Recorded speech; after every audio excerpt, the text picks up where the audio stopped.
एक पापी तो है कौन? अब जो अपने आप को पापी समझता ही नहीं, तो आगे का हिस्सा उसके लिए बाइज्जत बरी होने का रास्ता बन गया है। नंबर 2, यदि कोई पापी है तो कौन सा वाला प्रकार का पापी है? What type of sinner you are? What kind of sin you have committed in your past life? आपने कौन सा प्रकार का पाप किया है, ये जानकारी होना चाहिए। हम क्या कहते हैं, हे प्रभु मैं बड़ा पापी हूं। प्रभु कहती है बड़ा पाप क्या होता है? तो उसकी बाइबल में बड़ा नाम का पाप ही नहीं है, बोलना पड़ेगा आपको। मैंने मोबाइल चोरी की थी, मैंने झूठ बोला था, ऐसा बोल के पापों की लिस्ट को निकालो। यीशु को ग्रहण करने से काम नहीं चलेगा।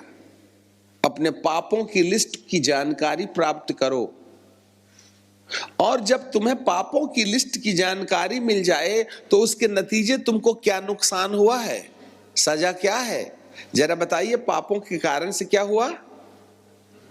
महिमा चली गई।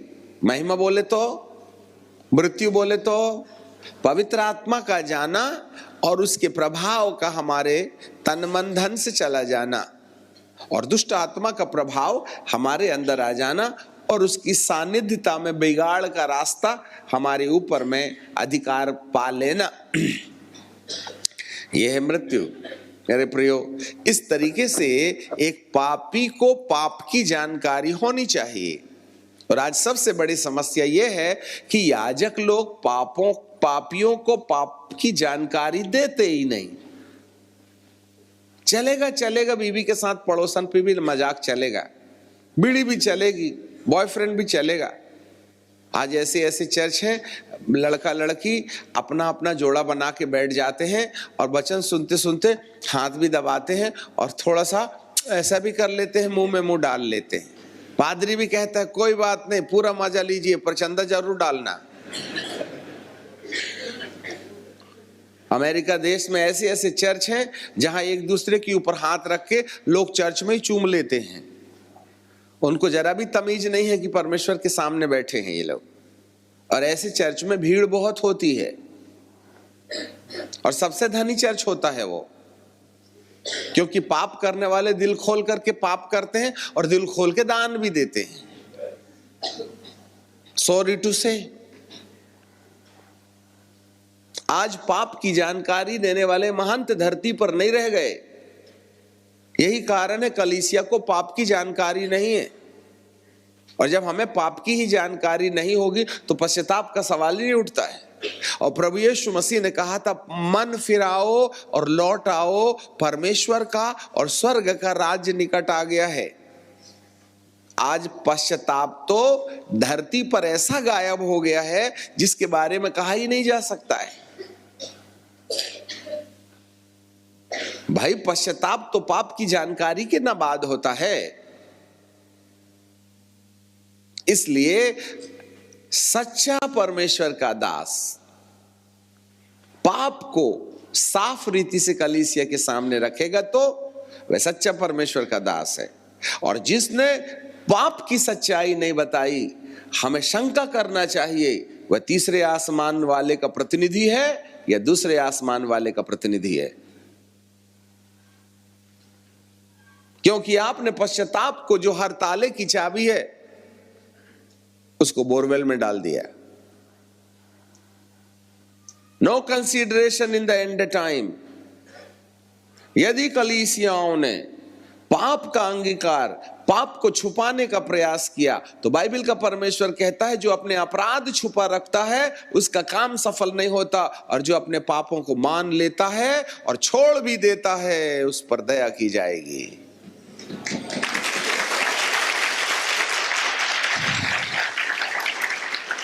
तो सबसे बड़ी जरूरत हमें अपनी गलतियों की जानकारी और उसकी सजा का क्या नतीजा है। देन तीसरा पॉइंट ये है, निर्दोष कौन है? यीशु। फिर उसके दोष को देखो। निर्दोष यीशु की निर्दोषिता जिसने झांक नहीं पाया, उसको यीशु के ऊपर जो दोष डाला गया उससे कोई फायदा नहीं होगा। आज यीशु निर्दोष है, इसके बारे में कोई नहीं बता रहा, और के साथ में इसको भी रख दिया। हमारे भी प्रभु चंगाई देते हैं। अरे तुम यीशु को चंगा देने वाला बोलते हो, यीशु तुम्हारी आवश्यकताओं को पूरा करेगा, यीशु तुमको छुटकारा देगा, ऐसे वाले यीशु को जानने के लिए वो निर्दोष है बोल करके हमने पहले जाना क्या?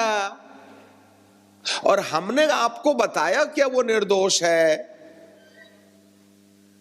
जब यीशु की निर्दोषिता तुम्हारे हमारे सामने नहीं आई तो उसके दोष पर आप अपना पाप कहां खोजिएगा? जो यीशु की निर्दोषिता को जाने और ये जाने कि ये निर्दोष होके फिर दोषी क्यों हो गया, तब उस दोष के अंदर अपने पापों को गिनो। हर कोड़े में अपनी गलती खोजो। कितने मोबाइल चोरे थे, कितनी चप्पलें ले गए थे, कितनी बिटियाओं को तुमने बर्बाद किया है, कितनी गर्लफ्रेंड बना के उनको ना मैला करके छोड़ दिया है, कितने नोट गायब किए थे पति और पत्नी की जेब से, कितनों से झूठ बोला, कितनों को चोट दी थी, कितने बार मां बाप के आंसू निकाले थे तुमने। उनको शुगर और ब्लड प्रेशर देने वाली तुम ही हो।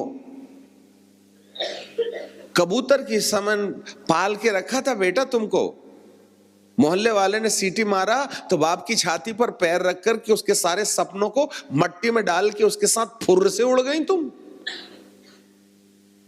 इस गुनाह को याद करो। ये लव मैरिज नहीं चलेगा मेरे प्रभु के राज्य में, सेटल मैरिज चाहिएगा।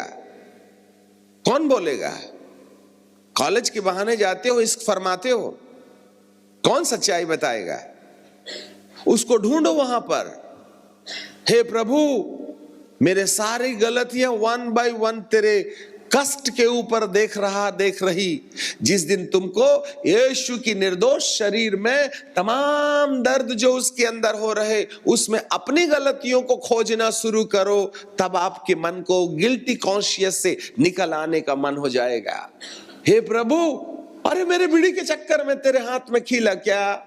मेरे गंदे विचार के चक्कर में तेरे सिर में कांटों का ताज क्या?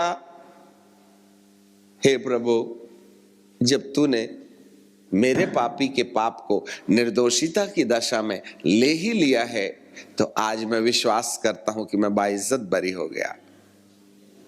आपका मन सेकंड्स में रिलैक्स हो जाएगा।